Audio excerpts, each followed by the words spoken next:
Let's see how to activate and use Adobe Reader Read Loud to You.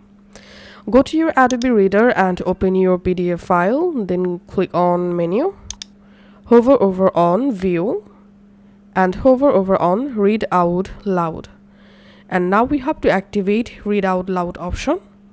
So you can just click on Activate Read Out Loud, or you can press Shift Ctrl Y. Our monthly catalog here in Dummy Company. And now It's the month just of April. select the so text part you want to read out loud.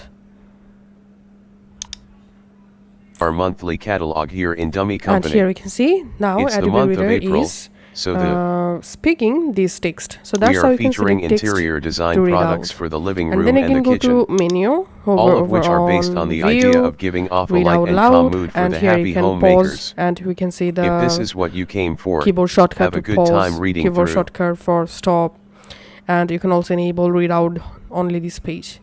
And after that, go to Menu, hover over on Preferences, open Preferences. Under Categories, here you have to select Reading, and then you can change your read out volume from here. Then uncheck Use Default Voice, and here click on Voice drop down, and you can select a different voice. So that's how you can actually do it. Thank you.